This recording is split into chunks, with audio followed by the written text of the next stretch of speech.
TRADCAST on the History and Apologetics blog of Dan Markham. There's a post entitled 24 plus anti-liberal statements by Pope Francis. And the idea there is to prove that Francis is orthodox by showing various quotes of his supporting a total of 24 orthodox theses.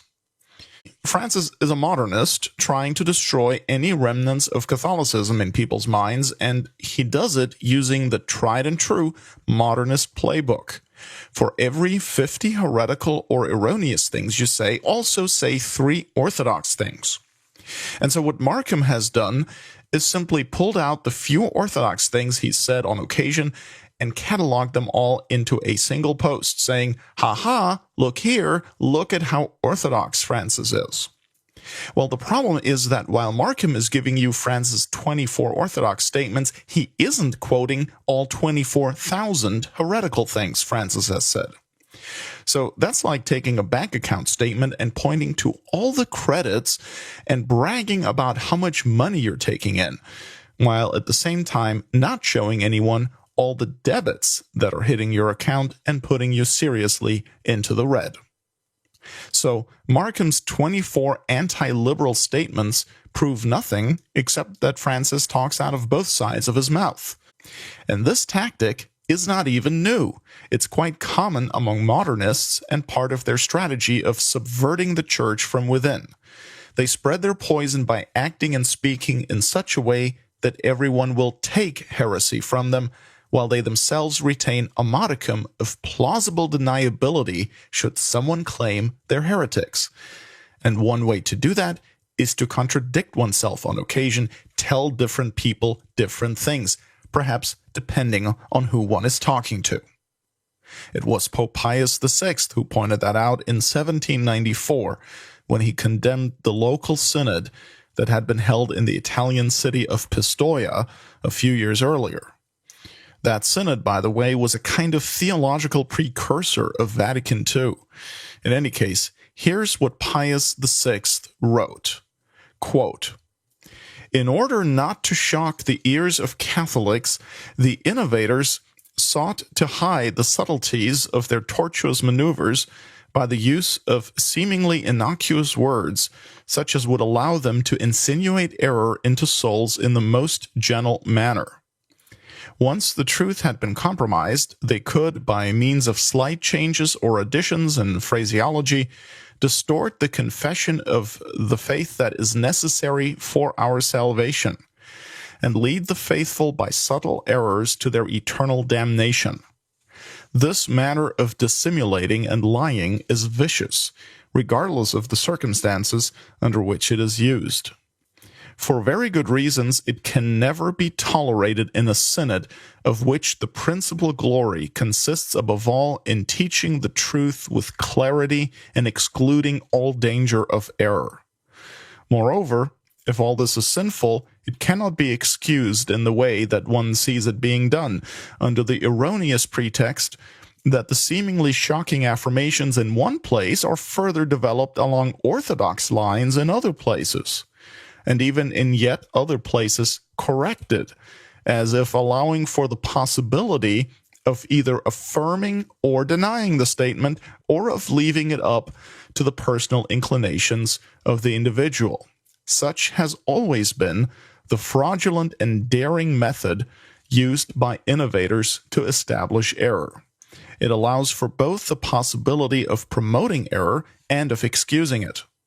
It is as if the innovators pretended that they always intended to present the alternative passages, especially to those of simple faith, who eventually come to know only some part of the conclusions of such discussions, which are published in the common language for everyone's use. Or again, as if the same faithful had the ability on examining such documents to judge such matters for themselves, without getting confused and avoiding all risk of error. It is a most reprehensible technique for the insinuation of doctrinal errors, and one condemned long ago by our predecessor Saint Celestine, who found it used in the writings of Nestorius, Bishop of Constantinople, and which he exposed in order to condemn it with the greatest possible severity. Once these texts were examined carefully, the impostor was exposed and confounded, for he expressed himself in a plethora of words, mixing true things with others that were obscure, mixing at times one with the other in such a way that he was also able to confess those things which were denied, while at the same time possessing a basis for denying those very sentences which he confessed. In order to expose such snares, something which becomes necessary with a certain frequency in every century, no other method is required than the following. Whenever it becomes necessary to expose statements that disguise some suspected error or danger under the veil of ambiguity, one must denounce the perverse meaning under which the error opposed to Catholic truth is camouflaged. Unquote. Bam! Bam! That was Pope Pius VI in the Apostolic Constitution Auctorem Fidei. And we have that text linked for you, as we always do, in the show notes for this episode at TRADCAST.org. Simply look for the link to TRADCAST 25. Now, I can give you a very beautiful example of Francis advancing contradictory ideas. You see, Markham's post of Francis' 24 anti-liberal statements is a bit dated. It was published in 2015, and as you know, the Bergoglian tongue has moved a lot since then. Point 21 in Markham's post says that Francis is opposed to communion for the divorced and remarried. As evidence for that, Francis is quoted from his very first in-flight press conference aboard Airhead 1 during his return flight from World Youth Day in Rio de Janeiro, where he said this, quote, "About the problem of communion to those persons in a second union. That the divorced might participate in communion, there is no problem. When they are in a second union, they can't. I believe that it is necessary to keep this within the entirety of pastoral care of marriage." Unquote. Yeah, that didn't age well, did it? We all know, of course, what Francis says about that issue now, since in 2016 he released his exhortation Amoris Laetitia, which has caused so much controversy precisely because it permits unrepentant public adulterers to receive the Novus Ordo version of Holy Communion. Well, only, of course, in individual cases. Wink, wink. To summarize, it really doesn't matter if someone can find 24 things Francis has said that are orthodox. The problem is with the 24,000 things he said that aren't. And yes, that's actually backed up by Catholic moral theology. You see, there's a principle that says, bonum ex integra causa, malum ex quocumque defectu. And that means good is from the entire cause, evil is from any defect. In other words, for a thing to be good, it has to be entirely good. For it to be defective, it is enough if it is defective in only one respect.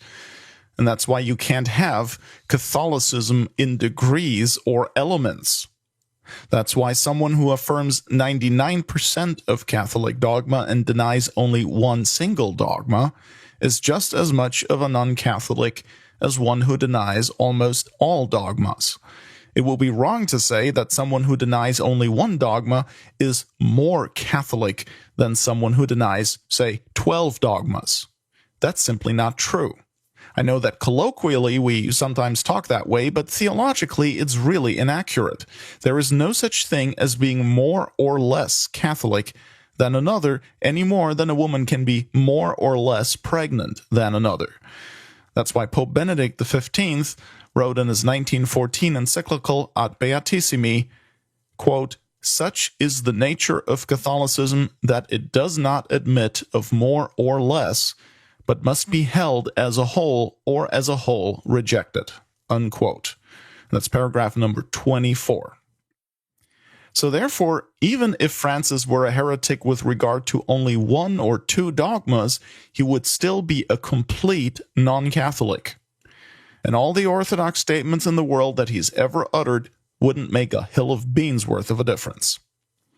One drop of poison is enough to turn a healthy drink into a deadly one, just as one pin pops the entire balloon. Thanks for listening, and may God bless you.